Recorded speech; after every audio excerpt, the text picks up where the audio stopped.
El secretario dará lectura de la cuenta. Muchas gracias, señor presidente. Muy buenas tardes. Se da cuenta de los siguientes documentos que han llegado a nuestra comisión. Proyecto de ley iniciado en moción de los diputados señores Miguel Mellado, Miguel Ángel Calisto, Gonzalo de la Carrera, Daniel Manuchari y Víctor Pino, y de la diputada señora Sofía Cid, que modifica la ley 19.496 sobre protección de los derechos de los consumidores, para establecer como regla general que la entrega de estados de cuenta e información periódicas relativas a productos o servicios se efectúe por medios digitales. Boletín 14.968-03. Dos oficios del Ministro de Economía. Por el primero responde nuestro oficio de 38 y remite información acerca del funcionamiento de la ley 21.227 relativa al pago de 30 días y del mecanismo del FOGAPE, en especial los otorgados en pandemia respecto de la flexibilización que acerca de ello se ha dado a las pymes. Otro oficio del Ministro de Economía y Turismo, mediante el cual indica que en el marco de la ley, de la establección de la ley 21.385 de presupuesto del sector público correspondiente al año 2022, dicho ministerio informa trimestralmente respecto al desarrollo de iniciativas y recursos destinados a la recuperación de la actividad turística de la región de los lagos, que en la mencionada región no se encuentra desarrollando iniciativas y ejecutando recursos destinados al respecto. Oficio del secretario general de la corporación, por el cual informa el reemplazo permanente del diputado señor Cristian Mattensen al diputado señor Enrique Lee. Solicitud del vicepresidente ejecutivo del retail financiero, señor Claudio Ortiz, para entregar su opinión ante la Comisión respecto del proyecto de ley que elimina y prohíbe el uso de datos relativos a deudas impagas al 30 de abril del 2022. Boletín 14.888-03. Solicitud del gerente general de Coopera, señor Pedro Pablo Lagos, para entregar su parecer ante la Comisión sobre el mismo proyecto. Estamos leyendo la cuenta. Confirmación para concurrir a la sesión de hoy de la presidenta de la Comisión para el Mercado Financiero, señora Solange Bernstein, junto al director de regulación de...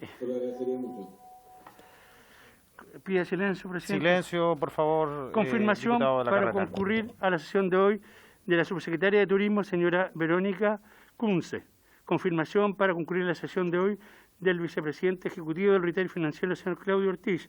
Reiteración de la solicitud del presidente de la Asociación de Consumidores de Viña del Mar, señor Héctor Gutiérrez, para exponer sobre ante la Comisión acerca del estado de la economía nacional, así como respecto de diversos proyectos de la Comisión de Economía referidos a la problemática de los deudores y de los ahorristas. Esa es toda la cuenta, señor presidente. Gracias, secretario. Le ofrezco la palabra al señor diputado Mellado. Gracias. En varios, presidente. ¿Sabe qué? ¿Se acuerda que tiempo atrás, no sé si el ministro de Economía dijo que iba a venir el director de Corfo, director ejecutivo de Corfo, a decirnos qué iba a pasar con la política de Corfo, y las pymes y todo, y el Banco del Desarrollo también, que a través de Corfo iban a hacer? Sería bueno que pudiéramos invitarlo en una de estas reuniones. Y lo segundo, que también el ministro de Economía se comprometió, no sé, el tiempo no me acuerdo bien cuando dijo, se comprometió a hacer un estudio cómo estaba el tema de la ley de 30 días, ¿te acuerdas? Que algo de la ley de 30 días que para las pymes sobre todo. Entonces, preguntarle qué hay de eso y efectivamente si avanzó o no para ver el pago. ¿Respondió, presidente? ¿Sí? Se dio cuenta del oficio donde da respuesta al oficio de la aplicación de la ley de 30 días. Así que le mandamos a los diputados a su correo electrónico copia de la respuesta del ministro. Ya Yo le digo a la luz, a la luz. Y respecto al vicepresidente Corfo, está acordado invitarlo cuando se facultó al presidente para que lo invitáramos para cuando el presidente lo estime pertinente. Sí, hay que ponerlo en la agenda. Creo que es del todo necesario el poder invitarlo y creo que él ya tiene un tiempo suficiente para poder informar respecto de los desafíos y los planes que tiene en su cartera. Se ofrece la palabra respecto de la cuenta. No sé, hay que ahora que ir a votar, no sé si... Sí, yo creo que ya estamos por votar allá, ¿no? Entonces yo lo que propongo es que suspendamos por 15 minutos para ir ahí a votar y regresamos. Sí, y le solicito las excusas pertinentes a los invitados. Tenemos una contingencia respecto de una votación que tenemos que ir a la sala, por lo cual vamos a suspender entre 10 y 15 minutos para poder retomar la sesión y poder no tener que interrumpir en la mitad la exposición para que nos llamen y tengamos que salir corriendo para allá. Entiendo que ya están acabando las palabras en el plenario. Suspende, presidente. Se suspende Por la 15 sesión por minutos 15 minutos. O antes, si es que se vota.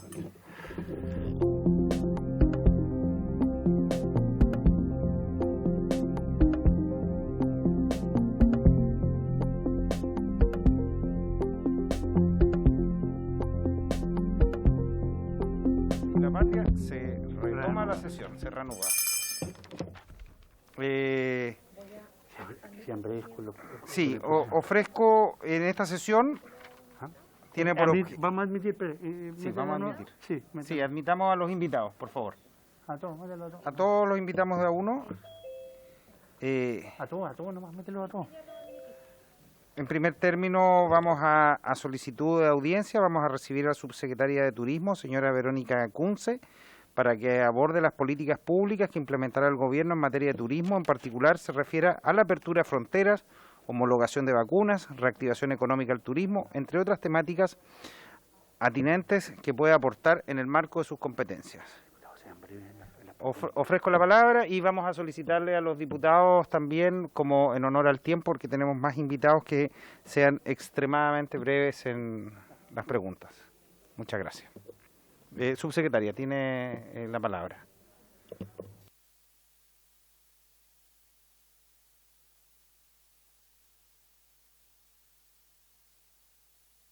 Participando de esta reunión, voy a compartir, presidente, la presentación. No tengo la función para compartir pantalla, no sé si me pueden entregar esa función.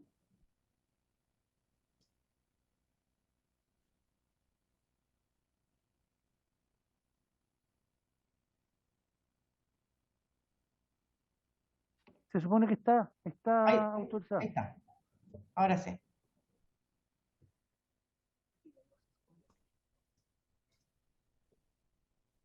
Bueno, presidente, muchas gracias. Quisiera hablarles del turismo, de cómo ha estado, primero que nada, cuál es la importancia del turismo en la economía, que tiene que ver principalmente con el aporte al PIB. El turismo aporta un 3,3% del turismo del PIB global de la economía, esto en cifras del 2019, aportaba un 7,2% del empleo directo en la economía, y en términos de exportaciones, si hablamos de bienes, ¿no es cierto?, somos el sexto lugar en las exportaciones de bienes y el segundo lugar en exportaciones de servicios. Además, turismo concentra un 14% de las micro, pequeñas y medianas empresas del país, las empresas que son actividades características del turismo. Y en términos del ranking de llegada, si analizamos la situación de América del Sur, somos el tercer país que recibe la mayor cantidad de turistas extranjeros. ¿Cuál ha sido el impacto? Me dicen que no se está viendo la presentación, ¿la ven? Sí, estamos viendo. Perfecto. Estática.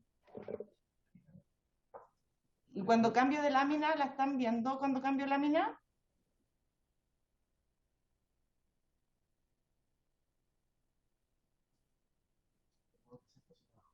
Sí. Ahí que estoy cambiando de lámina, perdón, ¿se ve el cambio de lámina? No. Ok, Sí, voy a- vamos a salir eso de nuevo e ingresa.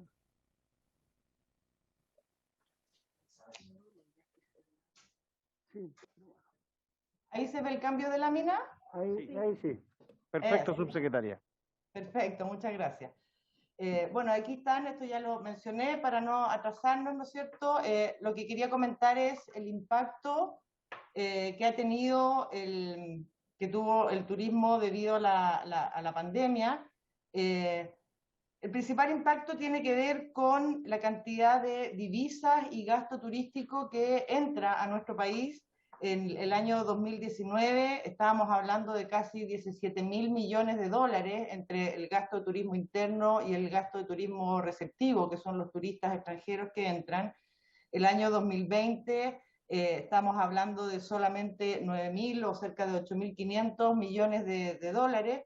Y si bien el año 2021 se De recuperó nuevo un no poco, se ve, perdón, de nuevo no se ve, está pegada la pantalla. ahí, Sí, que cuando Sí, hable de se ve cifras bien. tiene que ir cambiando la lámina. perfecto, perfecto, mis disculpas. Y el año 2021, si bien el turismo interno se recuperó un poco debido a la flexibilización del movimiento de las personas dentro de Chile, como ven ahí, en términos de turismo receptivo, los extranjeros que llegan al país pasamos de casi 3.000 millones de dólares a 99 millones de dólares, lo cual es bastante dramático, una caída de casi un 97% en términos del ingreso de divisas. En términos de las llegadas de turistas extranjeros al país, el año 2017 fue el año que más turistas extranjeros recibimos en nuestro país, cerca de 6 millones y medio, que fue un año peak, ¿no es cierto?, completamente anormal, principalmente por la llegada de turistas argentinos, pero el año 2018 y 2019 nos estuvimos estabilizando en torno a los 4 millones y medio, 5 millones y medio de turistas extranjeros.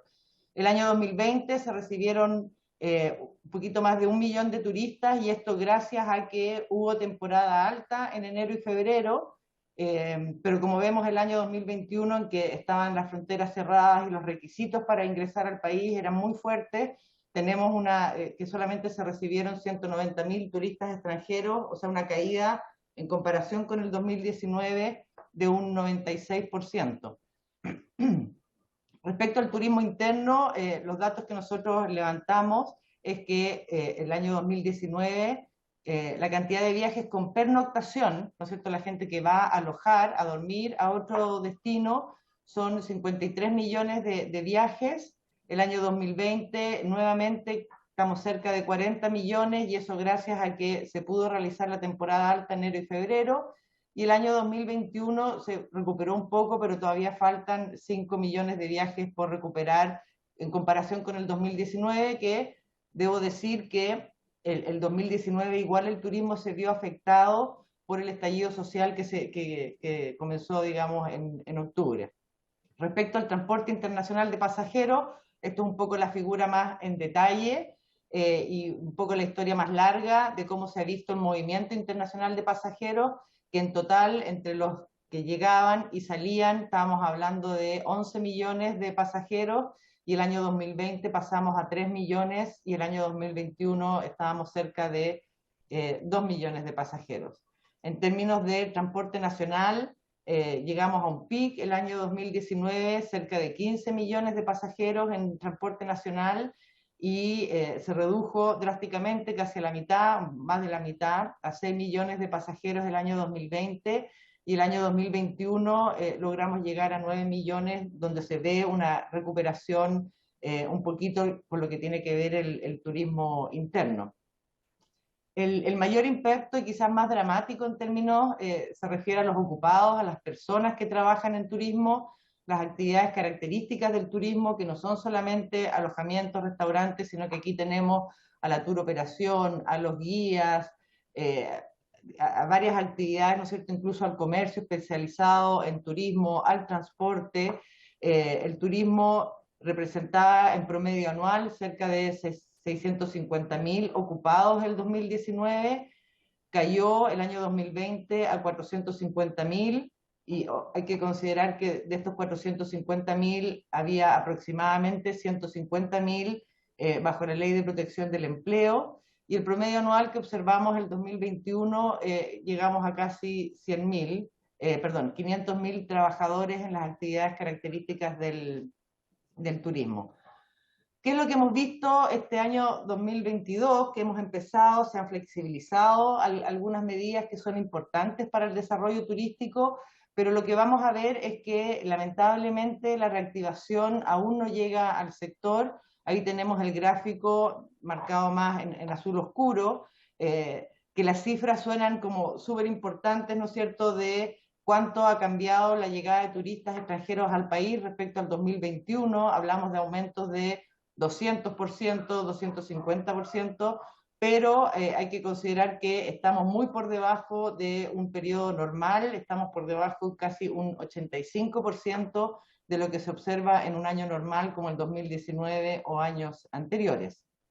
En términos de transporte aéreo, el año pasado tuvimos bien bajo, ¿no es cierto?, de pasajeros internacionales. Esto se ha logrado recuperar un poco, pero nuevamente si lo comparamos respecto a las cifras del 2019, estamos un 52% por debajo de lo que se debería observar en un año relativamente normal, y cifras muy similares en el caso del turismo pasajero nacional, pero que sí se ha recuperado un poco. Esto respecto al 2019 estamos hablando de cerca de una disminución importante todavía de un 14%. Respecto al empleo, en los trimestres móviles, los últimos de este año, nuevamente hemos logrado recuperar los ocupados en las actividades características del turismo. Hemos visto sí que algunos de los trabajadores de la industria se han ido a otras ocupaciones, y que ha habido también un aumento del empleo informal. Por lo tanto, este es un tema que nos preocupa bastante. Nosotros en este momento, y bueno, desde el inicio del gobierno hemos estado trabajando en la mesa de recuperación pandémica con el Ministerio de Salud en la nueva gobernanza que establecieron, tanto en las mesas técnicas como el ministro en la mesa que dirige el presidente. Y lo que hemos planteado básicamente para la reactivación y la principal demanda del sector privado tiene que ver con la eliminación de la homologación de vacunas desde el extranjero. Si bien se hizo un cambio hace un mes aproximadamente, ¿no es cierto?, que empezó con la reapertura de fronteras, la homologación se considera, ¿no es cierto?, en este momento voluntaria, y ahí ha habido un avance, pero ya voy a hablar un poco más de ese tema. También nosotros pedíamos la homologación de la toma de la PCR, el ingreso del país. Esto también se está haciendo aleatorio. La apertura de pasos fronterizos que se hizo oficial el 1 de mayo, pero que todavía faltan algunos pasos por abrir, y también las solicitudes de aumento de aforo o eliminación de los aforos, que eso va de la mano con el plan paso a paso, de los parques, reservas y monumentos nacionales, y también de los aforos para eventos y convenciones, que es una parte fundamental también de las actividades turísticas, que tienen que ver también con los negocios, los incentivos, los seminarios. Y algo que ya estamos trabajando en una mesa interministerial que está dirigida por el ministro de Economía, tiene que ver con la reapertura de Rapa Nui, que es un destino muy deseado y anhelado su apertura, tanto por la parte turística, pero también es una necesidad que tiene la isla, que tiene Rapa Nui, por la gente que vive ahí, donde prácticamente la mayoría, si no todos, tienen alguna relación directa o indirecta con el turismo. En términos de la homologación, dentro de los países más importantes del mundo, pues no tenemos la información quizás de algún país chico que lo pida, pero somos el único país en el mundo que pide la homologación de vacunas, y eso se lo hemos hecho ver al ministerio, y estamos trabajando la forma en que eso pueda ser flexibilizado. En estos momentos, estando en la fase de alerta 1, que es donde está Chile ahora, la homologación es voluntaria, pero es necesaria para obtener el pase de movilidad, que es lo que a todos los chilenos y chilenas nos piden para desplazarnos o para entrar a algunos servicios turísticos o el transporte, por ejemplo. Sin pase de movilidad, la verdad que el turismo no se puede realizar, porque el turista lo que requiere es pasear de un lado a otro, es poder ir a un restaurante, poder ir a un alojamiento y por lo tanto, la verdad que en ese caso para el turismo la homologación de vacunas no se entiende tan voluntaria. Le hemos hecho ver, ¿no es cierto?, y estamos trabajando con el Ministerio de Salud en estas mesas, de que las restricciones que han existido, como el cierre de fronteras, la PCR, la homologación, a pesar de todo eso, han llegado a nuestro país todas las variantes que han existido en el mundo. Así que le pedimos evaluar la flexibilización aún más de estas restricciones sanitarias. Y además vemos que con un mayor flujo en los aeropuertos y la apertura de fronteras terrestres, la homologación, que es un trámite administrativo que deben realizar las personas, obviamente se hace casi no sostenible por la cantidad de flujo que esperamos que llegue. Sabemos que los certificados que entregan otros países para homologar vacunas no es tan ordenado y bueno como lo tenemos en nuestro país, que tiene un código QR que trae toda la información súper clara y precisa, en algunos casos incluso un mercado importante para nosotros como es el mercado americano. Estos papeles están escritos a mano y por lo tanto es difícil la homologación y no tanto ahora, pero en periodos anteriores, ¿no es cierto?, la homologación de vacunas se podía demorar un mes o 2 meses. Eso ha mejorado, pero todavía hay un cierto rezago en la entrega de información. Considerando que en Chile cerca del 94% o más del 94% de la población ya está vacunada en forma completa, tiene todo el esquema de vacunación, consideramos que es un país que es seguro en términos sanitarios para recibir turistas y poder reactivar el turismo en Chile.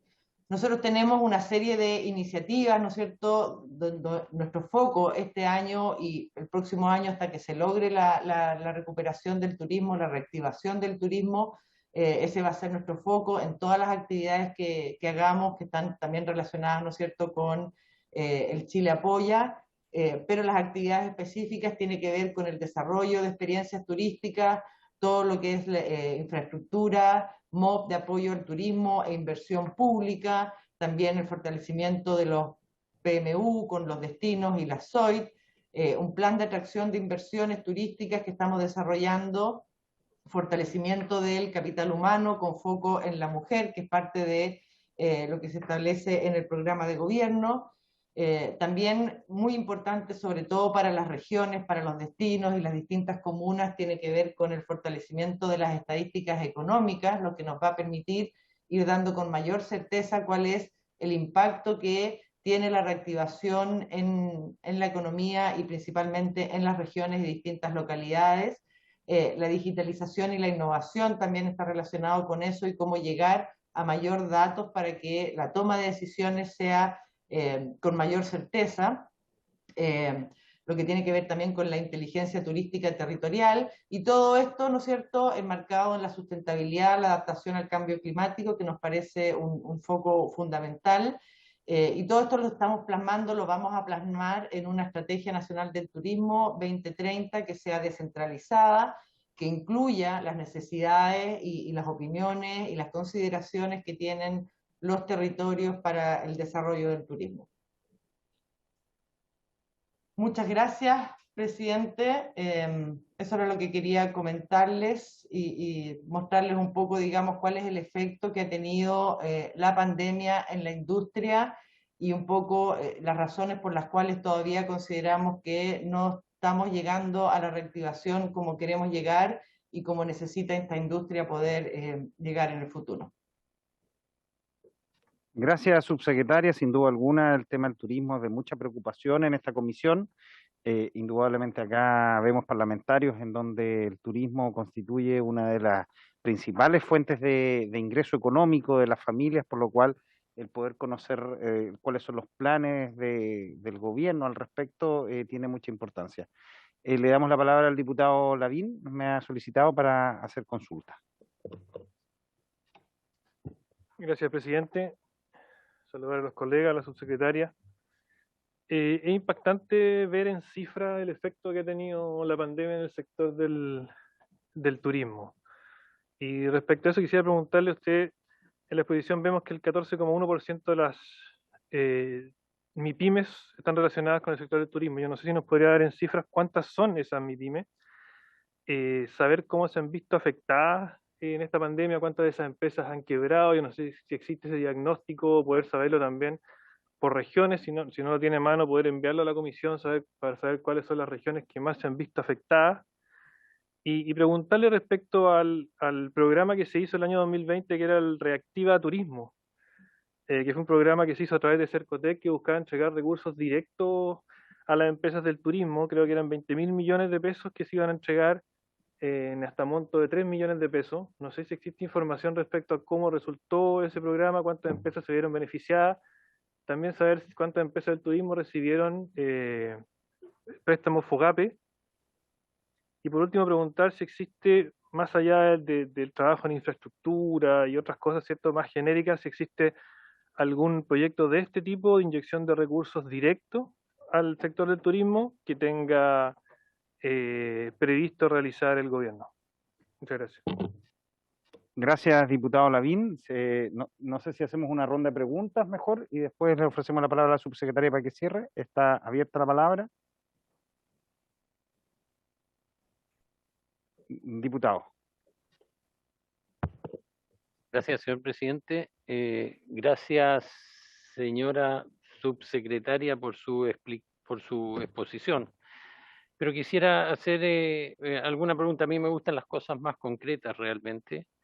Y se habla, por ejemplo, fecha de apertura de Rapa Nui y San Pedro de Atacama. Me gustaría si tienen, o sea, que están estudiando, están trabajando en la apertura, pero no sé si tienen una fecha estimativa de la apertura de estos dos centros turísticos. Además, hay algunos pasos fronterizos que están cerrados. Por ejemplo, en mi región, que es la región de Magallanes, el paso Don Guillermo aún permanece cerrado y es de gran importancia porque comunica la zona del Calafate en Argentina con la zona de Torres del Paine en Chile, y ahí existe hay una combinación turística que hace mucho más potente el que pueda ser visitada nuestra zona por extranjeros. Entonces es vital su apertura. Y no sé cómo pretenden eliminar la homologación de vacunas. Yo creo que eso es fundamental, pero no sé cuál es la medida que van a tomar con la finalidad de poder eliminar esta homologación. También como bueno, ya no se permite el no uso de mascarillas en las zonas abiertas, pero según los últimos estudios que se han hecho en Europa, el usar mascarilla o no usarla no ha influido fuertemente en la determinación de mayores o menores contagios. Entonces, también sería bueno poder saber si se ha visto ese tema o no. Muchísimas gracias. Muchas gracias, diputado Matesen. Diputado Calisto tiene la palabra.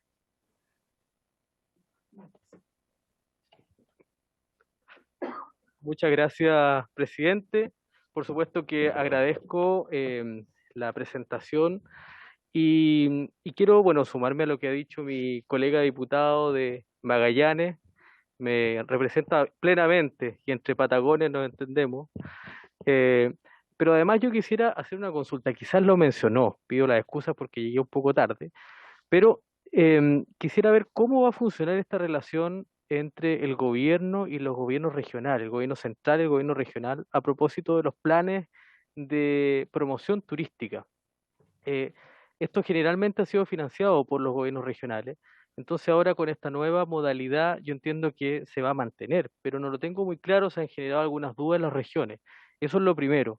Lo segundo, reiterar lo que ha dicho el diputado que me antecedió a propósito de los pasos fronterizos. Nosotros tenemos también una relación muy fuerte con Argentina, una relación turística, familiar, en fin, y esta situación de la pandemia nos ha complicado bastante y eso ha afectado bastante la actividad turística, los ingresos. Entonces, si pudiera precisar en esos dos puntos, le agradezco mucho, presidente. Muchas gracias. Diputado, tiene la palabra. Gracias, presidente. Por su intermedio, saludar a la subsecretaria, ¿no? De Turismo y hacer ciertas preguntas y reflexiones respecto a este tema que que es tan importante para las regiones. Yo igual soy de la Patagonia, somos 3 diputados aquí de la Patagonia, aunque al diputado Calisto le moleste y dice que la Patagonia comienza en la puerta de su casa, pero yo creo que en Puerto Montt comienza. Ese es un debate que tenemos que dar con el diputado Linco también. Pero, subsecretaria, a ver, algunos temas. La frontera ha sido, claro, un tema bien importante que nosotros hemos solicitado. De hecho, en esta misma comisión varios diputados pedimos justamente la reapertura de fronteras una vez que se flexibilizaron los requisitos en el plan paso a paso, que creo ahora tiene otro nombre, pero cuando se flexibilizaron efectivamente esos requisitos, nosotros pedimos también apertura de fronteras. Usted tiene, claro, una cartera que además tiene que ser muy intersectorial, y imagino que el trabajo, y así usted lo ha deslizado en su presentación con los otros ministerios, es fundamental. Con salud, con transporte, porque hemos tenido en nuestra región varios problemas justamente de poder coordinar a todas estas instituciones en favor del turismo. Yo le cuento hoy día, por ejemplo, subsecretaria, esto le puede servir también a los colegas.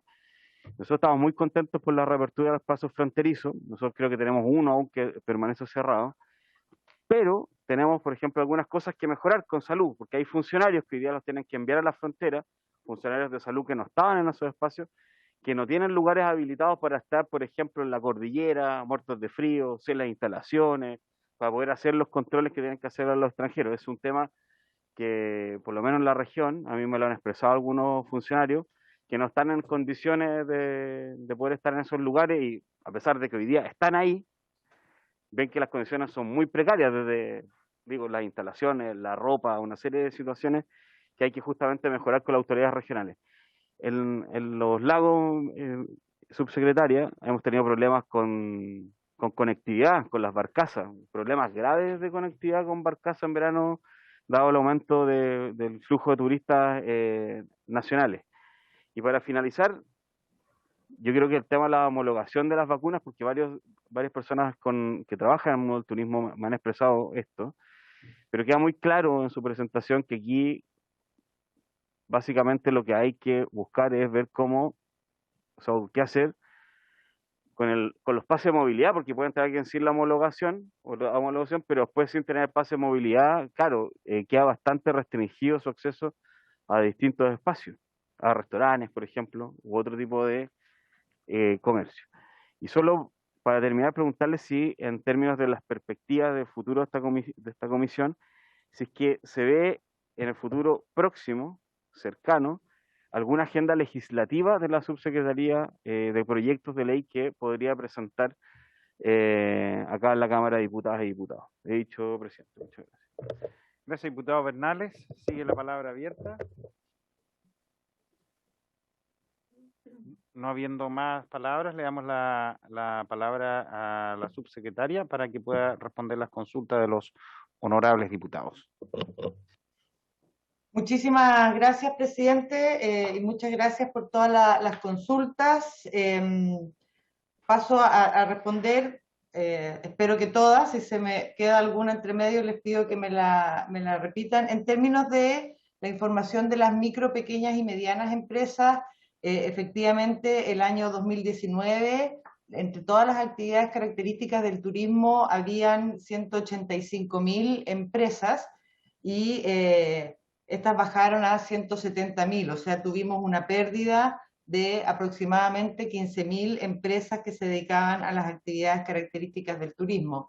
En términos de su distribución, por lo menos el año 2019, un 80-81% corresponden a micro, un 15% a pequeñas, 16% a pequeñas, un 2% a medianas y un 1% son grandes. Les podemos mandar ciertamente toda la información, tenemos un análisis bastante detallado de en qué región se concentran las empresas, hay algunas regiones que obviamente concentran un número mayor, hay algunas regiones que se vieron ciertamente más afectadas con la pérdida de las empresas o el cierre de estas. En relación a los proyectos o los instrumentos, perdón, de Cercotec y Corfo, efectivamente en el gobierno anterior se sacaron varios instrumentos, ¿no es cierto?, a través de Cercotec, en el Reactívate, en Corfo también, enfocados en turismo. Lamentablemente no tuvieron la cobertura que se esperaba o que esperábamos en términos de turismo, y esto tiene relación un poquitito con los instrumentos y los plazos que se establecen.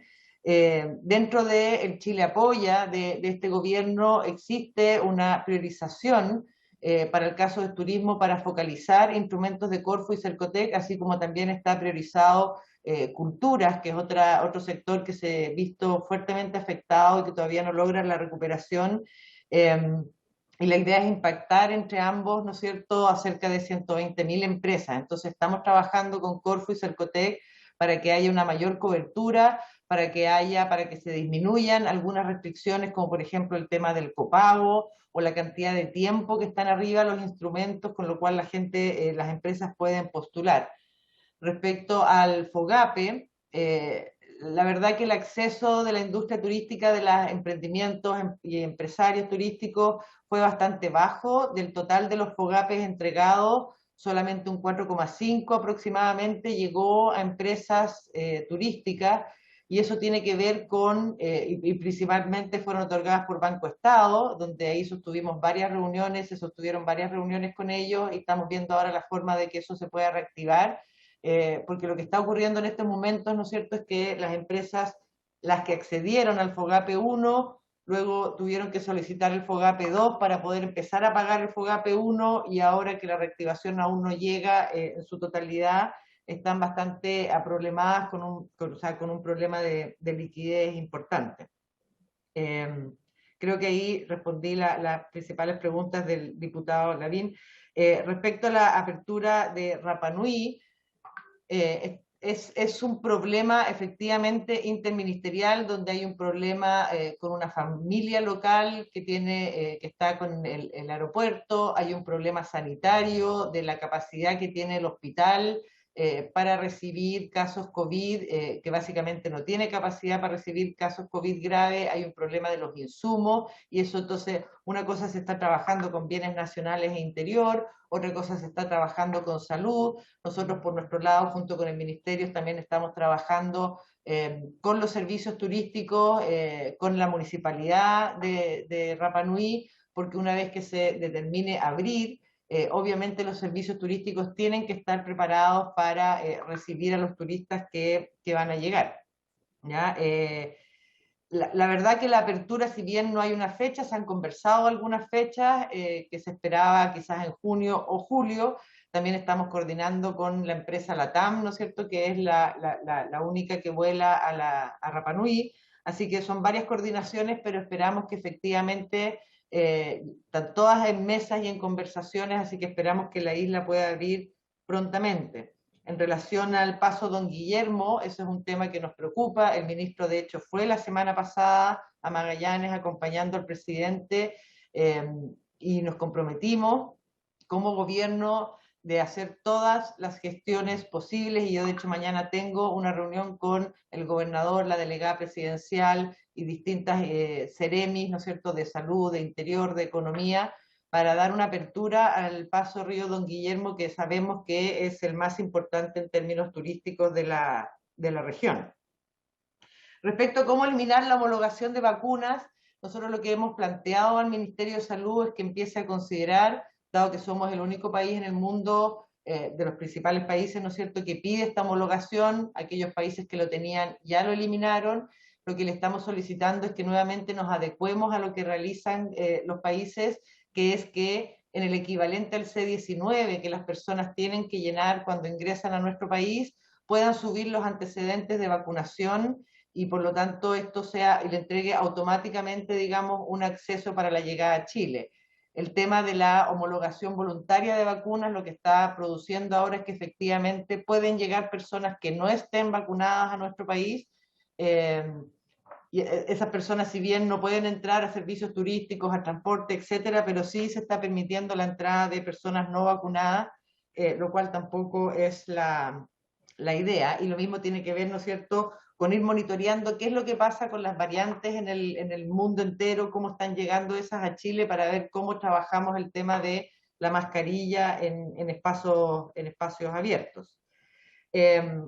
Respecto al trabajo con los gobiernos regionales y la promoción turística, nosotros, si bien efectivamente la promoción turística en las regiones ha estado fuertemente relacionada y vinculada con los aportes que pueden hacer los gobiernos regionales a través de los FNDR, nosotros hemos establecido, y eso ya se ha cambiado, digamos, hace poco, el hecho de que el Sernatur en las regiones y con los lineamientos que entregamos desde el Ministerio y la Subsecretaría, no solamente tiene que ayudar y servir para una difusión y marketing de la región, de las distintas localidades, de los destinos turísticos, sino que también tiene que tener un impacto que llegue a las personas y por lo tanto los FNDR también están destinados a mezclar lo que es la difusión, promoción y marketing con los trabajos que se pueden hacer directamente con las necesidades que tienen las distintas regiones.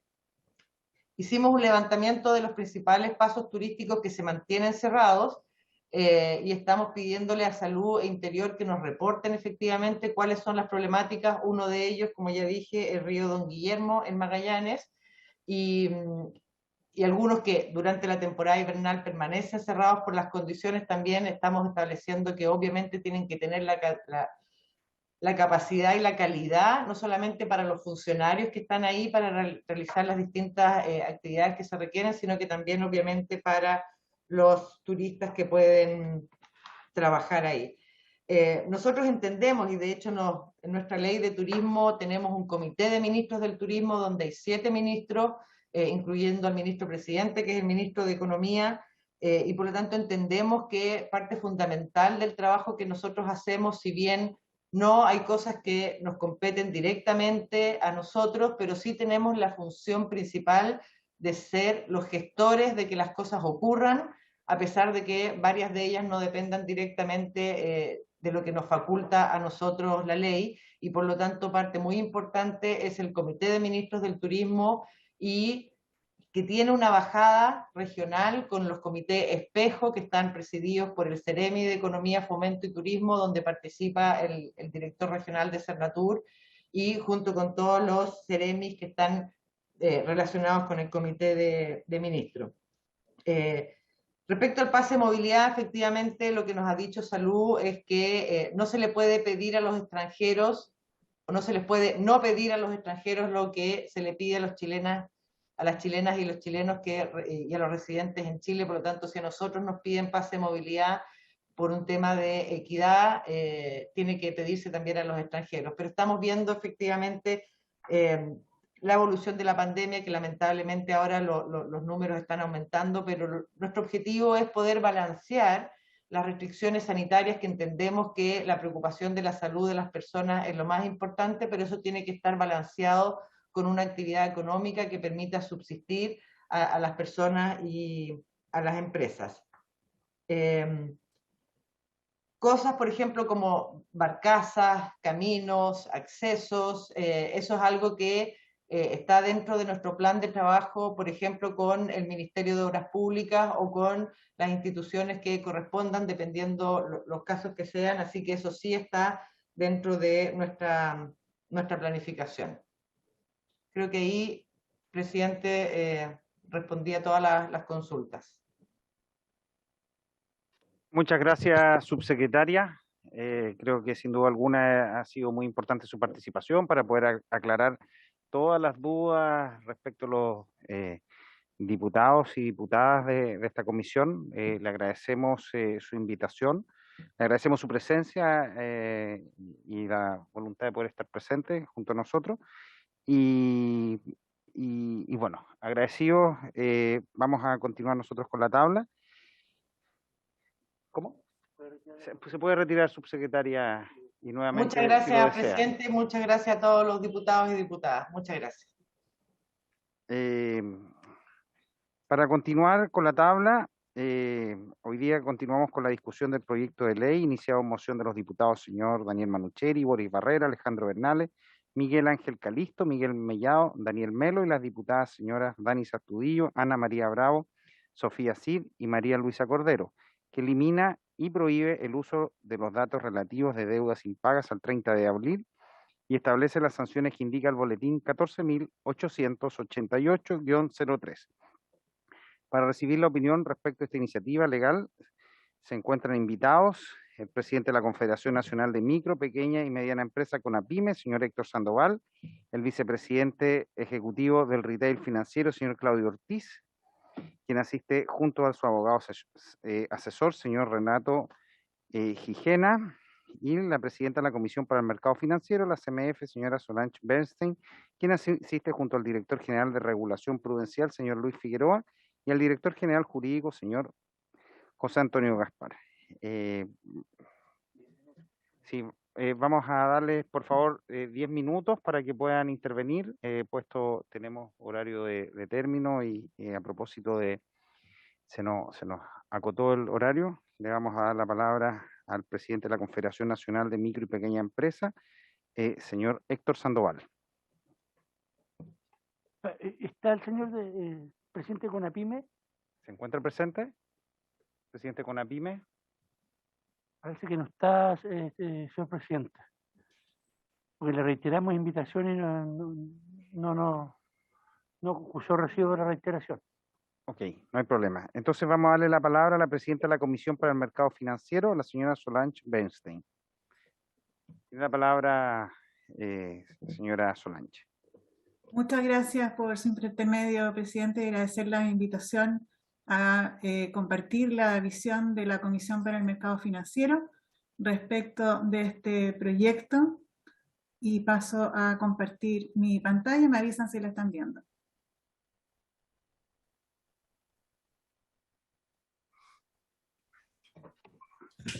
Se está viendo, perfecto.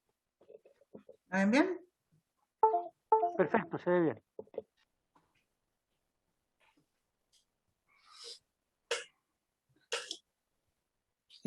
Bueno, como les decía, esta es la visión que tiene la Comisión para el Mercado Financiero, que estoy representando el día de hoy. Yo asumí la presidencia de la Comisión de Mercado Financiero el día 11 de abril.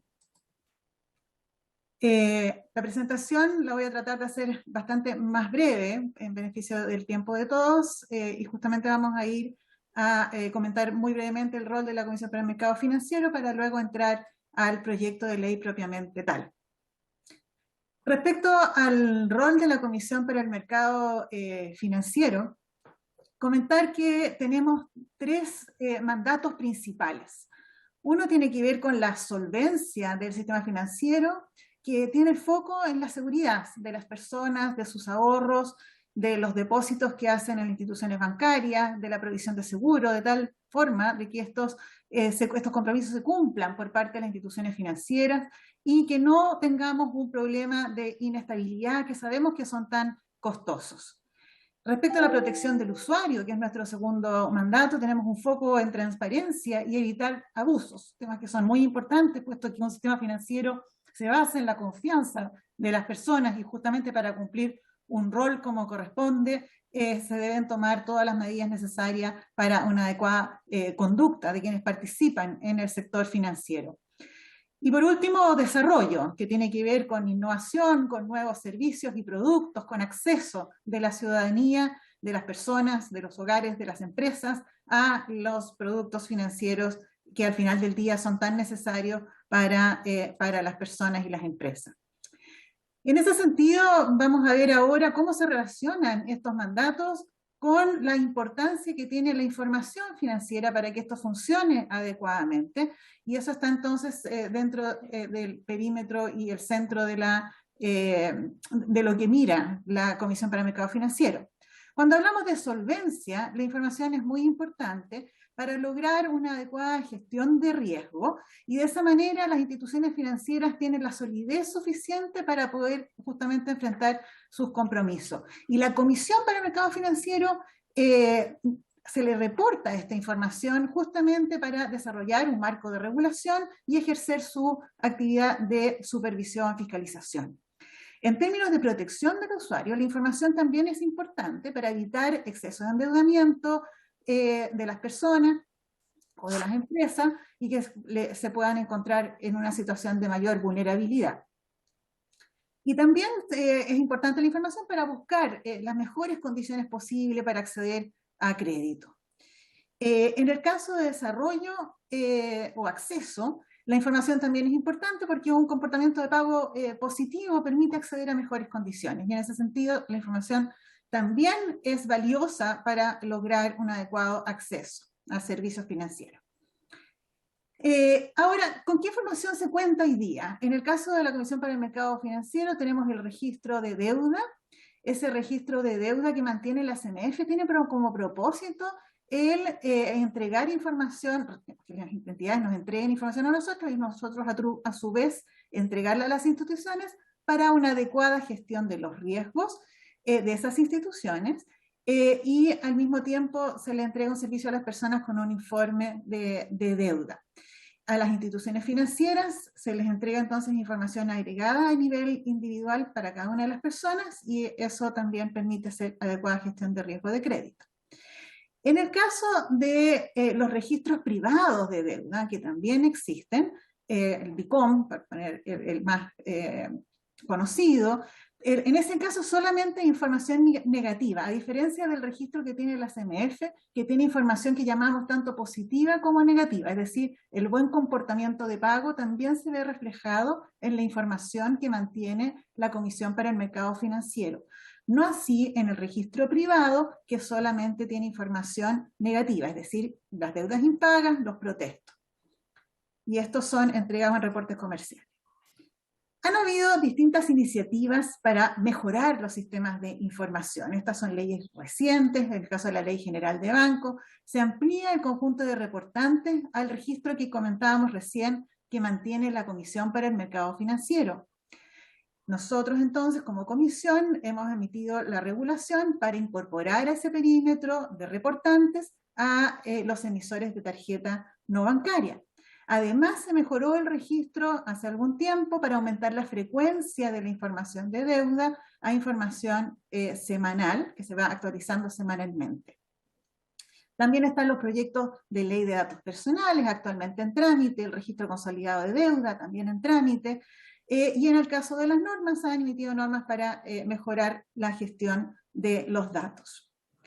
Hay otras iniciativas que tienen que ver ya no con información, sino que con proteger al deudor, que queríamos destacar estas leyes también recientes, como en el caso de la ley del consumidor, donde se establece que los acreedores deben hacer un análisis de solvencia al otorgar todo tipo de crédito.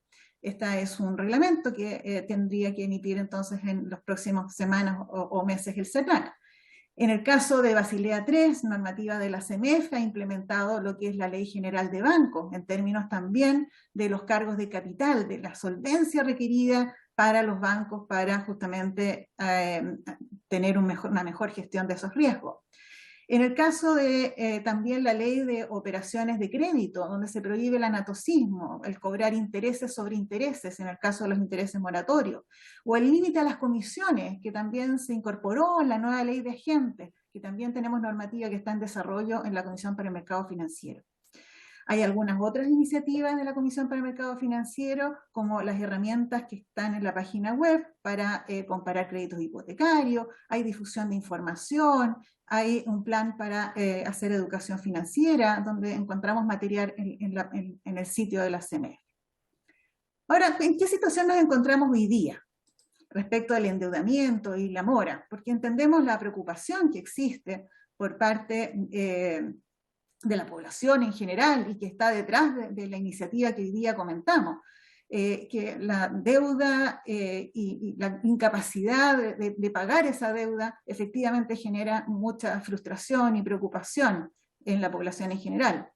Ahora, cuando vemos los niveles de mora, estos son históricamente bajos, estos son datos de la banca. De hecho, hay una disminución de un 34% respecto de los niveles históricos. Esta baja también se registra cuando miramos información más amplia, donde incorporamos a otras entidades, no solamente las que reportan a la Comisión de Mercado Financiero, recordar que las que reportan son los bancos u oferentes de crédito no bancarios, como son las cooperativas, por ejemplo, pero en el caso de un registro más amplio, como el que tiene Equifax, que hace uso de él la Universidad San Sebastián para sacar estos datos, tenemos que en ese caso están, por ejemplo, las automotrices, incluidas, entidades que no están en el registro de deuda de la CMF. Y en ese caso, cuando vemos información más amplia, también vemos que hay alguna baja en los últimos años respecto de los deudores morosos, acá con una medida más amplia de mora, no solo además de 90 días, sino que bastaría con un solo día de atraso para estar en esta estadística. Ahora, lógicamente, tenemos una serie de medidas que han estado operando y que ha contribuido al comportamiento que vemos hoy día de la mora.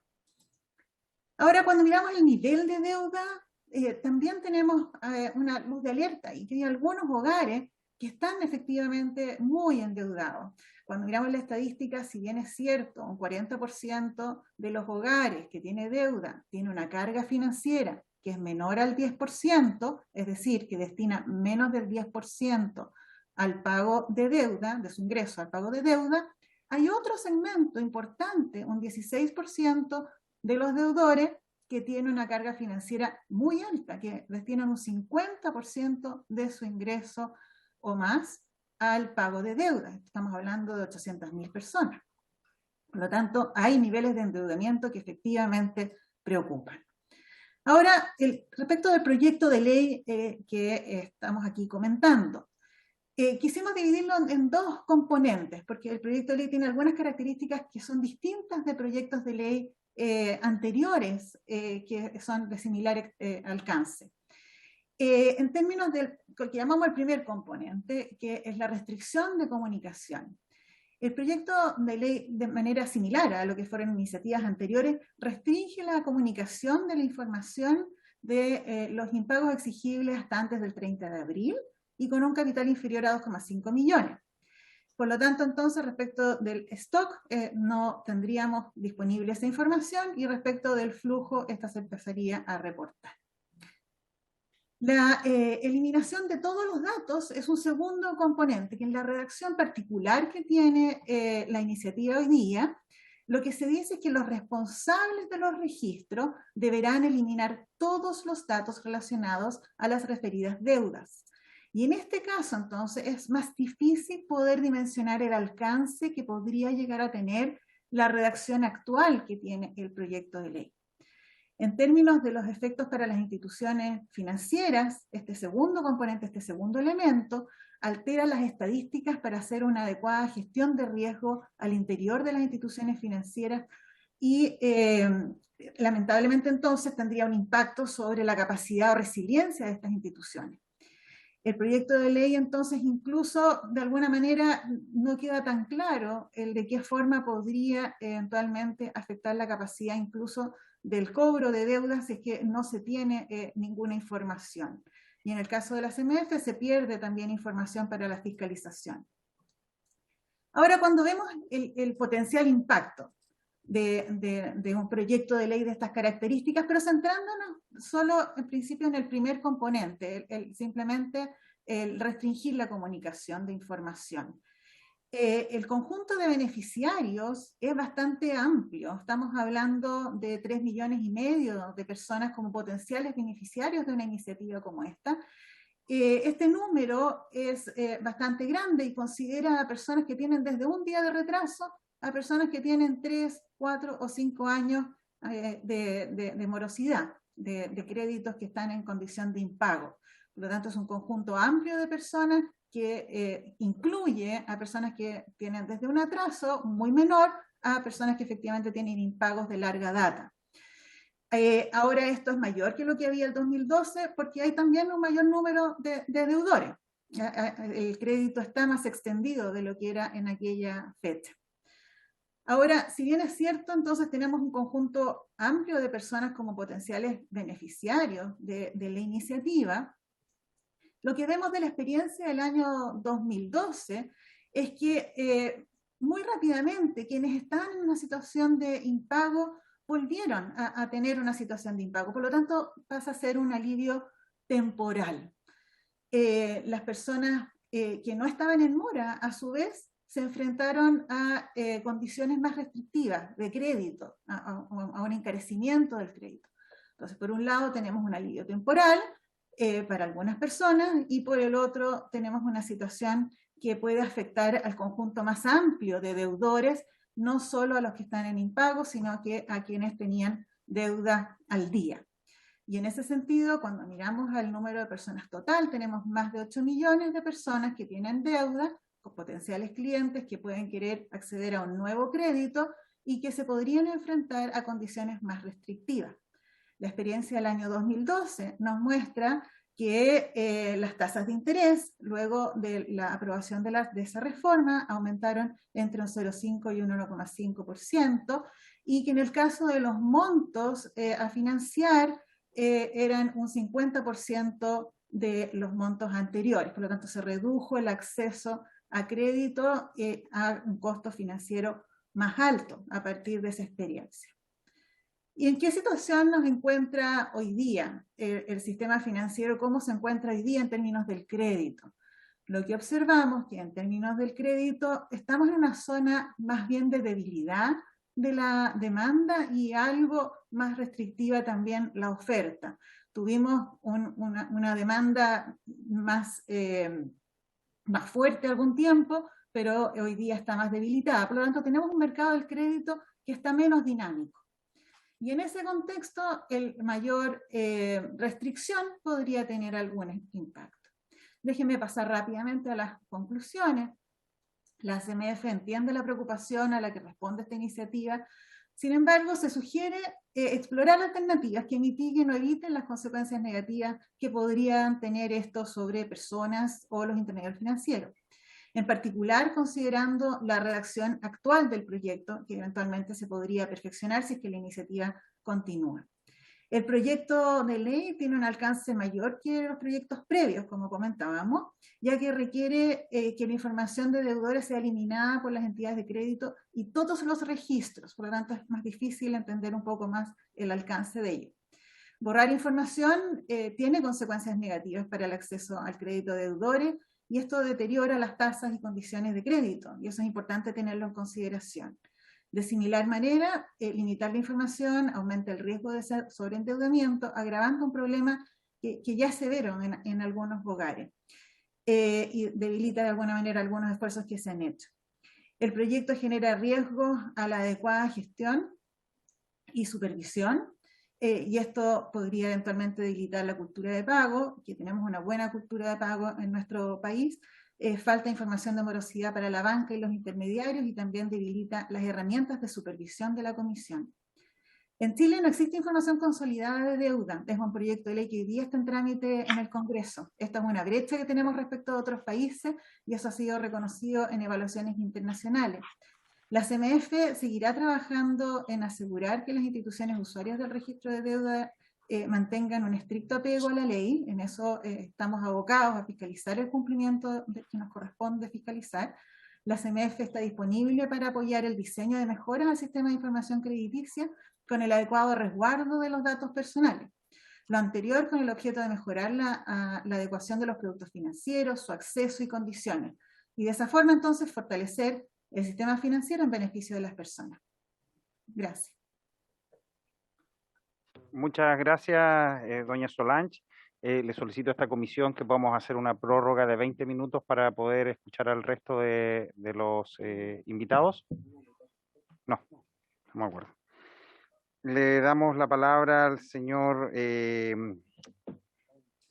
Claudio Ortiz, vicepresidente ejecutivo del Retail Financiero. Tiene la palabra don Claudio. Muchísimas gracias, presidente. Por su intermedio saludo a cada uno de los diputados miembros de la Comisión de Economía, y agradezco el que se nos dé la oportunidad de dar a conocer nuestros comentarios respecto a este importante proyecto de ley. Por razones del tiempo, ustedes y todos, voy a hacer lo más resumido posible, porque la exposición de la presidenta de la Comisión de Mercado Financiero fue muy completa y creo que abordó buena parte de los puntos que nosotros queríamos, digamos, mencionar, y por ende voy a tratar de plantear aquellos aspectos que creo que pueden complementar los comentarios que realizó la presidenta para la Comisión para el Mercado Financiero. Ustedes tienen copia de mi presentación y me voy a referir, digamos, a aquellos aspectos que creo que pueden ser importantes destacar. Como por ejemplo, yo quisiera destacar que el uso de esta información de deudas impagas no solo hay que mirarlo desde la perspectiva del uso que hacen los bancos, las empresas de retail financiero, las cooperativas, las cajas de compensación, los organismos y empresas públicas. También yo quisiera destacar, presidente, el que esta información de las deudas impagas es utilizada por las personas naturales en sus actos comerciales habituales, cuando arriendan una propiedad, cuando hacen una transacción de compraventa de algún bien, ellos también utilizan esta información de morosidad. Como también esta información es usada por grandes empresas, medianas y pequeñas empresas al momento de vender sus productos y servicios a crédito. Entonces, la invitación que quiero hacer con esta frase es que no solo hay que mirar el efecto de esta iniciativa legal desde la mirada de los grandes emisores de crédito, sino que también desde la óptica de las personas y las medianas y pequeñas empresas. Entrando derechamente en el boletín 14.888, también quiero destacar que, a diferencia de las iniciativas anteriores, este proyecto de ley incorpora en su artículo 2 esta frase: para los efectos del artículo anterior, los responsables de los registros o bancos de datos personales. Eso significa que aquí están incorporados como sujetos afectados todas las empresas distribuidoras de información, como también las bases de datos de los emisores de crédito, como también las bases de datos de algunos organismos públicos. Y dice, deberán eliminar todos los datos relacionados con esto. Y eso, tal como ya lo planteó la presidenta de la Comisión para el Mercado Financiero, es de la mayor importancia y creo gravedad. Esta reacción genera, desde nuestra perspectiva, como externalidad negativa, un quiebre en el proceso de cobro de las deudas impagas, dado que al eliminar esta información, los emisores de crédito no podrán ejecutar este proceso. Yo, presidente, recibí el informe de lo tratado en la comisión pasada y tengo entendido que hubo varios comentarios de parte de los diputados en que el espíritu, manifestaron que el espíritu de esto no está en afectar el cobro de las deudas, lo cual creo que es algo que rescato y valoro, digamos, en que no está en el espíritu al impedir, digamos, el cobro de las deudas, y por ende mi modesta sugerencia, presidente, es que este artículo debiera revisarse, debiera cambiar su redacción o incluso eliminarse, porque no aporta respecto a lo que plantea el artículo, digamos, primero.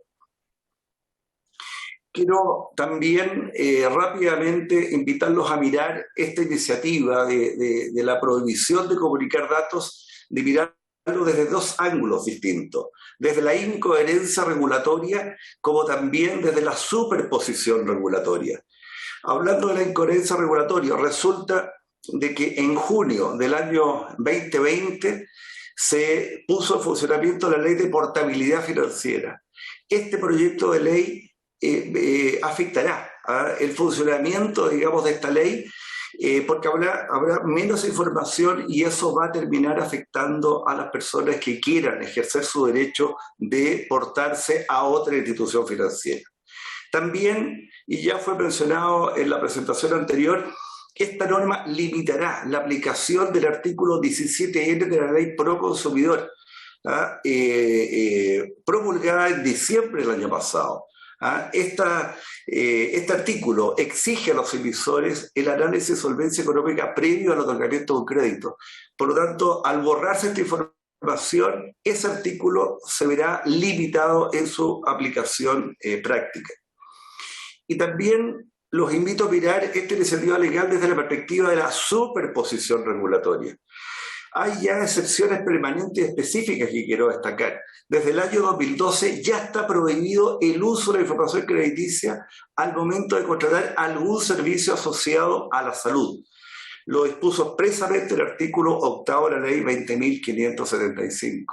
También esta misma ley, la 20.575, prohibió la comunicación de las deudas morosas asociadas a las deudas de las autopistas. Adicionalmente, existe provisión expresa de uso al momento de contratar un trabajador, porque se violaría el principio constitucional de la no discriminación si se exige algún certificado de antecedentes comerciales por morosidad. Eso está establecido, tengo entendido, en el inciso 7º del artículo 2º del Código del Trabajo. Si la persona se encuentra cesante, también hay una excepción y esta es permanente. Esta persona cesante puede solicitar la no publicación de sus deudas morosas según la ley 20.463 del año 2010. También la ley 21.214 del año 2020 prohibió comunicar las deudas educacionales. Y finalmente, creo que es importante en este listado de excepciones permanentes y específicas, destacar que las deudas de los servicios básicos está prohibido su comunicación a partir de agosto del año 1999 a través de la ley 19.628. En su artículo 17 esto se destaca. También rápidamente un breve paso con información estadística, como complementando lo que se mencionó en la presentación, digamos, anterior. Aquí lo que yo quiero mostrar y compartir con ustedes, presidente, es la evolución de la morosidad de las tarjetas de crédito, específicamente las tarjetas de crédito. Entre el año 2017 y el año 2021, en la línea azul se muestra la morosidad de las tarjetas de crédito asociadas a la industria del retail financiero, y en la línea más bien amarilla o mostaza se muestra el comportamiento de la morosidad a 30 días. Eso es importante destacar. Este es un test bastante ácido.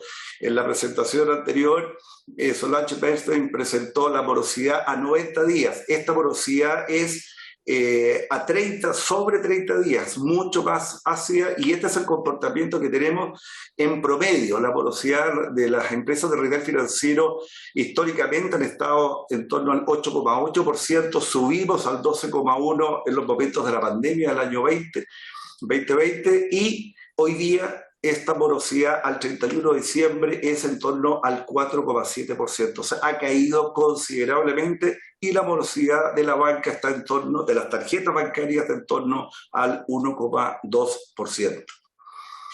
Y aquí termino con algunas sugerencias, digamos, bien concretas. Dado todos los efectos y los problemas que puede generar esta iniciativa, sugerimos hacer algunos ajustes, digamos, para acotar esta iniciativa. Y en esa línea, creemos que el proyecto de ley debiera establecer claramente que el sujeto afectado son las empresas que distribuyen información, y más bien hablar de prohibir la comunicación, no eliminar, digamos, registro alguno, y que esto, digamos, no afecta a todos, por ende, los registros, bancos de datos, digamos, personales, solo de aquellas empresas que distribuyen información, y por ende, este proyecto hacerlo más parecido a lo que han sido las iniciativas anteriores. En segundo lugar, para determinar cuáles son los datos a borrar, o mejor dicho, prohibir su comunicación, se debiera establecer qué órgano oficial será el que definirá los datos a ser no comunicados en conformidad a los criterios que establezca, digamos, la ley. En tercer lugar, la prohibición de comunicar mencionada en el artículo 1, que se establezca sobre la base más bien de un derecho a las personas, libremente ellos a solicitar la no comunicación de sus datos, y que no exista un sistema automático que se haga a espaldas de la persona. Yo creo que aquí lo fundamental es que las personas ejerzan bajo su consentimiento este derecho, como una manifestación de lo que está establecido en el artículo 12 de la ley 19.628, que consagra el derecho esencial de toda persona para controlar o autodeterminar el uso de sus datos personales. En cuarto lugar, adicionalmente, esta prohibición de comunicar debe contemplar, a nuestro juicio, un periodo acotado de tiempo, entendiendo que es un lapso excepcional producto de la pandemia, como una medida extraordinaria. Este espacio de tiempo podría establecerse desde el inicio del estado de catástrofe, el 18 de marzo del año 2020, hasta el 30 de abril del año 2022. Hasta acá nuestro comentario, presidente, y con mi colega, el abogado Renato Gijena, feliz de poder responder cualquier inquietud que haya surgido a partir de estos comentarios. Muchísimas gracias. Muchas gracias, señor Ortiz. Se abre la palabra para que los diputados y diputadas puedan formular sus preguntas. Señor Lavín, tiene la palabra. Gracias, presidente. Saludos al invitado, señor Solach Bernstein. Supongo que vamos a tenerla aquí bastante seguido hablando de varios proyectos de ley. Y a don Claudio Ortiz, que ya es parte de la casa, lo hemos tenido aquí durante varios años. Bueno, las dos exposiciones fueron muy claras y me gustaría saber qué opinan ustedes desde el punto de vista de la información, especialmente el artículo 2 que habla de eliminar información. ¿Cómo podría afectar esto a distintas instituciones que quizás nosotros no lo hemos podido visualizar bien? Por ejemplo, se nombró respecto a las cajas de compensación. Por ejemplo, cuando un trabajador se cambia de un trabajo, dependiendo de la caja en que se encuentra la empresa, se traspasa la deuda. Por ejemplo, ahí tenemos un problema que esa deuda, por ejemplo, no se podría traspasar porque no existiría la información. Ese es un gran problema que tenía con los créditos sociales y que esa información, por ejemplo, no llegaría al suceso. ¿Qué pasa con la misma CMF, con la nómina de deudores, ¿cierto? El registro R04 tampoco tendría la información, a mi entender, para poder llevar adelante ese registro. ¿Qué pasaría con la cobranza extrajudicial? No existiría información para que se pueda realizar y pasaríamos directamente a la cobranza judicial. Y respecto a eso también, ¿qué opinan? ¿Qué pasaría con la información respecto a los juicios que hoy en día existen y que están pendientes? ¿Cómo podrían obtener esa información para esos juicios para seguir adelante? Solo eso, y se me ocurre aquí mirando también la ley, que cuando hay un periodo de cesantía, ¿cierto?, que afecta a un deudor, existe la prohibición, existe como un bloqueo de datos. Quizás se me ocurre que este proyecto de ley podría ir por ahí, buscar un bloqueo de los datos durante cierto periodo, tomando un poco las palabras de don Claudio, y eso quizás podría ayudarnos a darle una vuelta y poder sacar este proyecto adelante de alguna manera. Gracias, diputado Lavín. Sigue la palabra diputado Calixto. Tiene la palabra. Muchas gracias, presidente. Bueno, quiero saludar a los expositores. Mire, yo creo que yo soy emocionante de este proyecto que usted me invitó, presidente. Y la idea, por supuesto, es tramitarlo porque entrega un beneficio a muchas personas, a muchas familias. De hecho, lo decía la presidenta del mercado financiero, 3,5 millones de posibles beneficiarios. Es una cifra importante y refleja un poco la situación en la que está el país sobre un alto nivel de endeudamiento. Pero evidentemente, nosotros tampoco buscamos, entiendo yo, llevar a la gente al sobreendeudamiento. Entonces, también tenemos que sopesar y poner los argumentos en la mesa. A mí me parece bastante razonable los puntos que han planteado los expositores. Particularmente quisiera preguntarle, solamente para tener un poquito más de antecedente, a la presidenta del mercado financiero. Ella hablaba del porcentaje de personas que salen de la situación de deuda. Yo quería preguntarle cuál es el porcentaje de personas que salieron de la deuda y que volvieron a caer en el sobreendeudamiento, entendiendo, tal cual como ella dijo, que muchos de ellos caen pero a nuevas deudas y van a refinanciar y eso tiene tasas mucho más altas, entonces los ponen en una vorágine que finalmente no sale.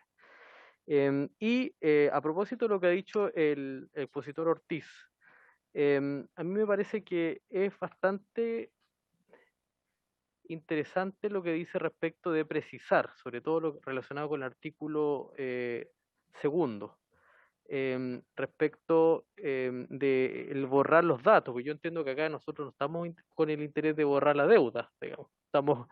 Entonces a lo mejor hay que precisar un poco más los términos, la redacción, y eso es algo que nosotros podríamos seguramente conversar en esta comisión y plantear algunas propuestas de modificación.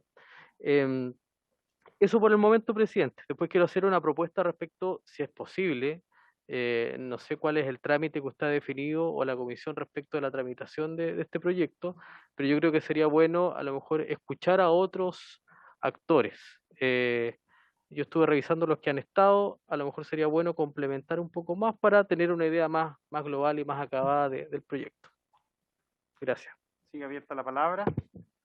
Yo también pedí la palabra. Diputado La Carrera, tiene la palabra. Muchas gracias, presidente. Por su intermedio, felicitar a Solange Perstein, a quien no tenía el gusto de conocer, y a Claudio Ortiz, porque encontré muy buenas ambas exposiciones.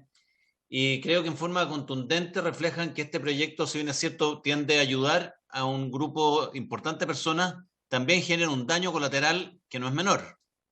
Y quisiera ser bien escueto en mi pregunta, quisiera preguntarle a ambos si el daño colateral que esto genera, tanto para las distintas cadenas de información, como por la mayor tasa de interés a la que se ven expuestos todo el resto de las personas, llega a ser algo como pagan todos justo por pecadores o los cuidados del sacristán matan al señor cura. Nosotros teníamos con el diputado Lavín esta aprensión y a mí me da la impresión de que estos cuidados del sacristán van a matar a mucha más gente, van a perjudicar a mucha más gente que las que se pretende ayudar. Entonces me gustaría que fuéramos un poquito más al hueso a decir cuáles si los efectos colaterales de este proyecto valen la pena correrlos o no valen la pena correrlos. Muchas gracias, señor presidente. Gracias, señor Lavín. De La Carrera. Señor de La Carrera, disculpe. Sigue la palabra. Diputado. Mateson. Sí, Diputado Mateson. Está bien. Gracias, señor presidente. Junto con agradecer a doña Solange y a don Claudio, quería tengo ciertas aprensiones con este proyecto.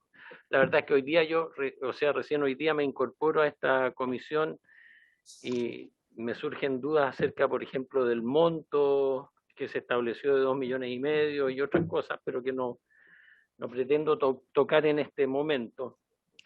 Lo que sí me parece que este proyecto, más que beneficiar, puede jugar en contra de los deudores, al eliminar, ¿no es cierto?, los datos acerca de su endeudamiento, porque sin lugar a dudas pueden recurrir a nuevos préstamos y verse sobreendeudados en el corto plazo. Y por otra parte también me parece que va a producir un encarecimiento de los créditos.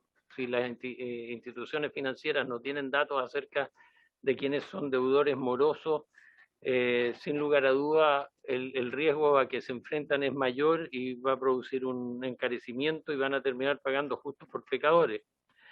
Entonces me parece mucho más sensato, según mi punto de vista, el establecer una reprogramación de deuda de tal forma que los pagadores puedan absorber esta deuda en el largo plazo y con eso se podrían borrar también de los registros de deudores morosos. Esto para que no se produzca un colapso de los deudores, ya se tenga una visión real de la deuda de las personas y evite el sobreendeudamiento y también evite las alzas de tasas de interés que van a perjudicar a un número mucho mayor de personas que los deudores actuales. Eso sería. Gracias, diputado. Diputada Morales. Muchas gracias, presidente, y por su intermedio saludar y agradecer las exposiciones. Y sobre todo para Solange, agradecerle la exposición y quizás preguntarle si tenemos algún registro o dato donde podríamos encontrar del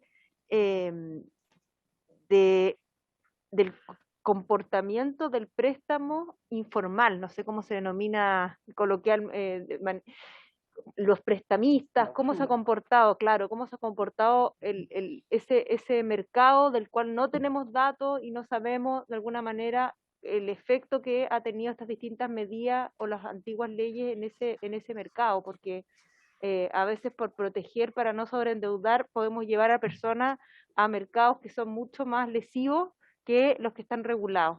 Eso, muchas gracias, presidente. Gracias, diputada Morales. Sigue abierta la palabra. Diputada Weisse, tiene la palabra. Yo, más que una consulta, pero he escuchado atentamente las dos intervenciones y me preocupa que esto sea un alivio temporal, como se dijo alguno de los expositores. en el sentido de que, claro, al no tener información se facilita el acceso al crédito, porque no hay cómo controlar quién está debiendo mucho. Ya dije antes que me parecía que pagaban los que están bien en sus deudas, al no tener información también, y a ellos se les perjudica el que puedan pedir, siendo buenos pagadores, un préstamo al no tener información, pero los que estaban mal y no hay información, quienes otorgan la deuda van a entregarla y finalmente ahí se sobreendeudan aún más. Eso me preocupa y por lo tanto por eso puede ser, claro, un alivio temporal porque te ingresa recursos a tu hogar, tienes circulante, que todo eso siempre es atractivo y es seductor, digamos, pero al final después igual tienes que pagarlo porque siempre te lo van a cobrar, de todas maneras. El que te prestó la plata la va a cobrar, de todas maneras. Entonces, con las opiniones que han dado aquí los expositores, bueno, tomé datos aquí mucho, el 2% de las deudas han aumentado el costo en 1,5% más o menos en el último tiempo. Me preocupa eso, el encarecimiento también de la deuda. O sea, en general quiero un poco mantener mi opinión anterior. Creo que es un proyecto riesgoso y que no asegura finalmente una sanidad financiera para las familias en el mediano y largo plazo ya. En el inmediato puede que sí. Creo que hay que todavía haber algunas indicaciones o comentarios al respecto, cómo se puede mejorar. El espíritu lo entiendo, presidente, pero de verdad creo que así como está, creo que puede ser finalmente perjudicial. Eso, muchas gracias. Gracias, diputada.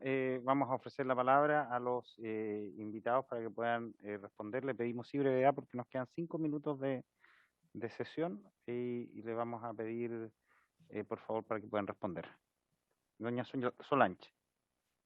Por su intermedio, presidente, muchas gracias por los comentarios, preguntas. Y la verdad es que partí tan rápido en beneficio del tiempo que no me di tiempo suficiente para saludar apropiadamente. Bueno, resulta que efectivamente, como lo mencionamos, ¿no? Y por eso separamos este proyecto en estos dos componentes, tal como lo dijo también el expositor Claudio Ortiz, que presentó a continuación, ¿no? De que tiene esta parte de que queda la duda respecto de la eliminación total de cualquier registro. Y efectivamente en temas como lo que se hablaba acá de la suceso, o nosotros mismos para poder hacer nuestras propias labores de fiscalización y regulación, o en las cajas de compensación cuando se transfiere un crédito, etcétera. O sea, efectivamente la redacción que tiene el proyecto de ley hoy día deja un espacio de duda respecto de su alcance que sería importante de todas maneras revisar a juicio nuestro. Y respecto de las otras preguntas más concretas, para ir directamente a ello, respecto del que si se vuelve o no se vuelve, ¿por qué decíamos que es un alivio temporal? La experiencia que tenemos es la del 2012, que en el 2012 efectivamente hubo una ley de similares características, digo, más acotada, que lo que tiene hoy día la redacción de este proyecto de ley, pero sí tiene esas características. Y lo que se observó en aquella oportunidad es que reinciden o que vuelven a entrar en mora en esa oportunidad un 50%, o sea, la mitad de las personas al cabo de 5 años había vuelto a entrar en mora, de acuerdo a los datos de Equifax, que son los que presenté acá, y que ellos dieron seguimiento a las personas para poder ver si reincidían nuevamente posterior al año 2012, que fue esa ley que borró información. Ahora, al cabo de esos mismos 5 años, no están identificados como que fuesen los mismos, pero vuelve al mismo nivel el número de personas que se encontraban en situación de mora. Por lo tanto, la mitad reincide, pero si miramos el total de personas en mora, se vuelve al mismo número que había previo al año 2012. Y esto también tiene que ver justamente con lo que se comentaba acá, de las implicancias que tiene sobre el acceso y costo de financiamiento. Ahora, yo lo que ponía aquí, ¿no? Que en términos de cuáles son las condiciones de crédito hoy día, son relativamente más restrictivas, son condiciones de crédito que hoy día está más débil y con tasas altas, con tasas de interés bastante altas. No lo presentamos acá, pero las tasas de interés ya son altas. Entonces, el que estas tasas suban aún más dificulta a lo mejor la situación financiera de las personas. Respecto de los costos y beneficios, aquí bien breve, siendo bien concreta, ¿no? Cuando miramos la experiencia del año 2012, lo que vemos ahí es que efectivamente hubo costos importantes en aumento del costo del crédito y en ese sentido y restricciones de acceso. Esa es la evidencia que tenemos respecto de esa reforma. Ahora las condiciones hoy día son distintas y no tenemos una forma de evaluar exactamente cuál podría ser el impacto, y hay que ver bien el alcance, si se redefine el proyecto de ley en línea con lo que comentó, por ejemplo, Claudio Ortiz, u otra alternativa. Pero tal como está hoy día el proyecto de ley, efectivamente, tal como está redactado, los costos son mayores de lo que los beneficios, y eventualmente podría pensarse en alguna alternativa en esta dirección, o a lo mejor otro tipo de iniciativa, porque entendemos la preocupación que existe respecto de los deudores. Gracias, doña Solange. Antes de darle la palabra al señor Ortiz, por concepto de tiempo, quiero proponer a esta comisión dos cosas. En primer término, que para la próxima sesión invitemos al profesor de Derecho Privado y de Derecho al Consumidor de la Universidad de Chile, señor José Roa, quien además fue director nacional del CERNAC, y al economista, señor Gonzalo Escobar, ex fiscal nacional económico, para que puedan darnos su impresión respecto del tema. Y además que podamos, y posterior que los podamos escuchar, podamos votar el proyecto de ley en general en la próxima sesión, y que pongamos en el cronograma el día, después de la distrital, el día 30 de mayo como fecha para presentar indicaciones, que nos da un plazo el lunes 30 de mayo. A las 12 de la noche, el plazo para presentar indicaciones. ¿De acuerdo? ¿Ah? Nos van a hacer trabajar para el problema. ¿Toma de acuerdo? No, Sí, sí, la puede primera ser. vez. Sí, dejarlo un poco antes porque las indicaciones siempre se pueden presentar incluso en el momento de la discusión. ¿Sí? Entonces, para elaboración del comparado. Eso, el plazo es efectivamente por un tema de horas para la elaboración del comparado. Los señores diputados pueden presentar indicación hasta antes de votar el artículo, pero es para que tengamos la mayor cantidad de indicaciones puestas en el comparado. Claro. Es para que no, pero el día lunes, hasta las 6 de la tarde, si quieren. Sí, el lunes a las 6 de la tarde, parece razonable. ¿Por acuerdo? ¿Estamos de acuerdo? Sí. Tiene la palabra, tenemos al señor Ortiz para responder las preguntas, pero si no hay problema. Presidente, lo que pasa es que como abrió el espacio respecto a los invitados, yo quisiera proponer también a la comisión a el decano de la Universidad de Chile, el expresidente del Banco Central, José de Gregorio, que yo creo que sería interesante poder escuchar su opinión, igual que la opinión del Banco Central. Yo entiendo que no ha sido invitado el Banco Central en esta discusión. Sí, no hay problema. Yo, el señor de Gregorio, creo que es muy interesante. Respecto al Banco Central, sin duda alguna, poder escucharlo puede ser muy interesante, pero el único punto es que yo creo que ya tenemos bastante información bien similar respecto. Yo creo que la posición del Banco Central va a ser bien similar a la que ya... Y lo otro que me quisiera agregar, se mencionó aquí a propósito lo que dijo la presidenta del mercado financiero, de Equifax. Yo no sé si... no, estuvo boletín. Santiago, Estuvo la Cámara de Comercio que tiene a su cargo esto. el boletín comercial. Estuvo ya. La señora Teresa Díaz. Bueno, si le parece, no sé. Yo creo que el José Gregorio y a lo mejor el Banco Central podría ser. Sí, de Gregorio creo que tenemos acuerdo para invitar al exministro Gregorio. Ya serían tres entonces, de Gregorio sí. Y los dos que usted preguntó.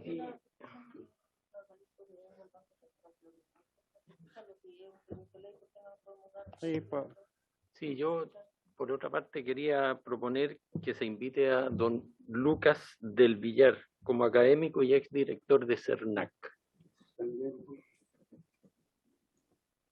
No hay problema, creo que podemos escucharlo a todos. Propongo sí, quizás podamos partir media hora antes la próxima sesión para... No sé si topan con ustedes, tienen a las 17 horas. Imagínense que tengan sesión los diputados a las 17 horas y se demoren, corremos el riesgo de que podría fracasar, salvo que se comprometan a estar acá a las 17 horas. 4 diputados por lo menos, para abrir. No, porque viene la distrital. Sí, después viene la distrital. Diputado Lavín. Claro, presidente, tomando en consideración eso, que nos queda una semana antes de la distrital, la idea ojalá poder votarlo en general antes. Para la invitación a los invitados, no sé si todos van a poder venir, además, y dependiendo de eso, poder adelantar un poco la sesión, también darles un tiempo prudente para que puedan exponer de 10 minutos a cada uno, y así en el fondo tenemos el tiempo para escucharlos a todos, y votar en general, y no Sería- sé si ver el proyecto que seguimos ahí. No, sería el único tema entonces, porque vamos a estar como justo con Sí, todos y estos invitados. tenemos pendiente la votación también del proyecto que hemos ido La estudiando discusión de la, particular, claro. del proyecto del remate de bienes inmuebles. En O todo lo caso, ponemos igual. en todo Lavín. caso, presidente, usted está mandatado para hacer la tabla. Exacto, No, pero- no necesita acuerdo ni nada. Pero para Pero compartir. o sea, Sí, en sí, el sí, fondo, pero la no- idea siempre es poder hacer esto en o sea, de manera el espíritu transparente. democrático, Exacto, y republicano, transparente. que tanto nos gusta. Hagámoslo así, invitemos a estas personas y armemos la tabla para poder ordenarla Y, para la próxima sesión. y ¿sabe qué más? Y ponemos el proyecto de la prenda pretoria también. Lo agregamos igual, por si nos queda tiempo. Sí, pongamos también en Ya, tabla la votación, Ya. Entonces, para no perder continuamos. la costumbre. Eso ya, por último. Eso ya, perfecto. Acuerdo, Bueno, presidente. de acuerdo. En acuerdo. Le damos la palabra al señor Ortiz y con eso Más proyectos. vamos a... Gracias, presidente. En honor al tiempo de usted, voy a ser muy corto y preciso en base a los comentarios que han hecho los señores diputados y diputadas. En materia de las externalidades que trae este proyecto de ley, reiterar que por la historia pasada de otros borronazos, digamos, de información, genera una tendencia al alza en la tasa de interés, aumenta el sobreendeudamiento. Y yo insisto en lo que dije en la presentación, deja ciega, además de los emisores de crédito, deja ciega a personas naturales para sus actos de comercio, digamos, en el día a día. Cuando una persona arrienda una casa, cuando alguien vende un bien, hay personas naturales que están en condición de otorgar un crédito, necesitan mirar esta información y no van a poder usarla para esos fines. Entonces, muy importante tener presente no solo los efectos en los grandes emisores de crédito, sino que también las personas y las pymes. Y finalmente, terminar destacando que en la historia del boletín comercial que administra la Cámara de Comercio de Santiago, entre el 4 al 5% de los RUT que están en esa base de datos son deudores permanentes, que independientemente del nivel de actividad que tenga la economía, creciendo al 10%, creciendo al 2%, esas personas se mantienen estructuralmente en la base de datos y esas personas estarían siendo favorecidas por esta iniciativa en desmedro de todo el resto, el 96%, que aunque estén en mora, terminan pagando su deuda. Eso, presidente, y agradezco muchísimo la invitación. Gracias, señor Ortiz. Presidente, ¿Quién está pidiendo la palabra? yo, la Solange. Sí, doña Solange. Estamos concluir, medio para pasados concluir. de tiempo, pero le damos a la palabra. Gracias. A concluir. Por su intermedio, simplemente que se me quedó una pregunta en el tintero y no quería dejarlo ahí de respecto de la informalidad, porque efectivamente es una preocupación, ¿eh? Y ahí lamentablemente no hay información y la encuesta financiera de hogares que hace el Banco Central data del año 2017, la última, pero este año, era un anuncio, este año tenemos nueva encuesta financiera de hogares que recoge esa información de crédito informal. Así que esa es una encuesta que hace el Banco Central y que debiese tener los resultados hacia el cuarto trimestre de este año. Así que avisar que esa información va a ser bien valiosa, creo yo. Gracias. Muchas gracias, doña Solange. Quiero también, de paso, ver si es posible que oficiemos a la CMF para que nos pueda también entregar esta información de la cantidad de deudores de los 3.535.885, si es posible entregarlo desagregado por regiones, porque eso sería una información importante también para los parlamentarios. Con el RUT y todo. Muchas gracias por la presencia, le damos la presencia, siempre la voluntad de esta comisión será escuchar a todos los actores para poder legislar de la mejor manera para nuestro país. Muchas gracias. Muchísimas gracias, presidente. Gracias por la invitación.